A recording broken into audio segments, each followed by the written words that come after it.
Pernah kebayang nggak sih apa yang terjadi sama tempat-tempat yang kita tinggalkan? Hari ini, kita bakal lihat gimana alam, dengan caranya yang sunyi tapi super kuat, mengambil kembali apa yang pernah jadi milik kita. Pertanyaan ini mungkin kedengarannya puitis ya, tapi ini beneran terjadi loh di beberapa tempat di dunia.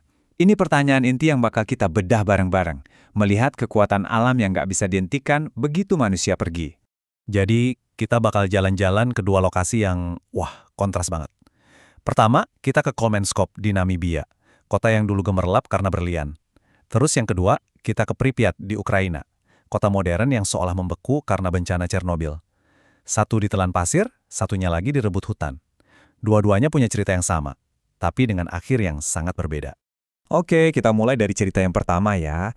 Kita langsung terbang ke tengah-tengah gurun Namibia yang luas, di mana ada sebuah kota hantu yang pelan-pelan menyerah pada pasir. Jadi, Kolmanskop ini dulunya kota kecil gaya Jerman yang tiba-tiba aja muncul di gurun di awal 1900-an. Dan ini bukan kota sembarangan loh. Ada rumah sakit, ballroom, bahkan tram pertama di Afrika, semuanya dibiayai dari berlian. Tapi ya gitu, begitu berliannya habis, orang-orangnya juga pergi. Yang tersisa cuma bangunan kosong yang jadi kanvas buat gurun. Pasir masuk lewat jendela, ngisi ruangan sampai setinggi lutut, menciptakan pemandangan yang indah sekaligus bikin merinding. Ini proses pengambil alihan yang lambat banget, butir demi butir pasir. Nah, sekarang kita pindah dari panasnya gurun ke sunyinya zona eksklusi. Tapi pertanyaannya, gimana kalau alam ngambil alih tempat yang justru udah kita racuni sendiri? Nah, ini dia ceritanya Pripyat. Coba bayangin, Pripyat itu tadinya kota idaman Soviet buat para pekerja Chernobyl. Terus, dalam sekejap mata, kehidupan di sana berhenti total. Mainan anak-anak tergeletak begitu aja, koran masih kebuka di meja makan. Bencana tahun 1986 mengubahnya jadi kota hantu.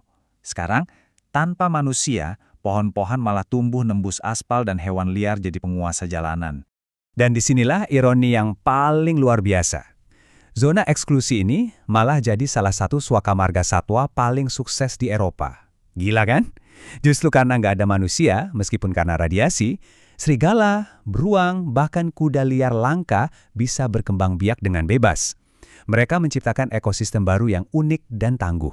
Oke, jadi kita punya dua kota hantu nih, dua cerita tentang gimana alam kembali berkuasa. Coba yuk kita sandingkan langsung keduanya. Kalau di Kolmanskop, perubahannya itu senyap, pelan banget. Pasir, butir demi butir merayap masuk selama puluhan tahun. Pelan-pelan mengubur sejarah kemewahan. Nah, di Pripyat beda cerita. Perubahannya itu justru ledakan kehidupan. Setelah keheningan total pasca evakuasi, hutan langsung gerak cepat ngambil alih, mengubah beton jadi kanvas hijau yang subur. Yang satu cerita tentang penguburan, yang satunya lagi tentang kelahiran kembali yang liar. Jadi ini nih intinya, ada ironi yang kuat banget di dua cerita ini. Kolmanskop, ya kan, ditelan sama gurun yang justru jadi sumber kekayaannya. Sementara Pripyat malah nemuin kehidupan baru justru karena radiasi yang bikin manusia nggak bisa tinggal di sana. Alam itu selalu nemu jalan, bahkan di kondisi yang paling ekstrim sekalipun. Terus, apa sih pesan dari alam buat kita lewat dua kisah yang luar biasa ini? Yuk, kita tarik benang merahnya. Nah, ini dia kesimpulannya. Nggak peduli semegah atau secanggih apapun peradaban yang kita bangun, pada akhirnya kita ini cuma tamu. Mau lewat butiran pasir atau tunas pohon, alam pada akhirnya akan selalu menemukan cara untuk kembali dan menulis ulang lanskap yang kita tinggalkan. Dan ini yang bikin kita mikir. Kisah Kolmanskop dan Pripyat ini kan potret singkat dari kekuatan pemulihan alam. Kalau ini aja bisa terjadi dalam waktu kurang dari seabad, coba bayangin deh. Jejak kita di bumi ini 1000 tahun lagi bakal kayak gimana ya? Mungkin kita nggak sekekal yang kita kira.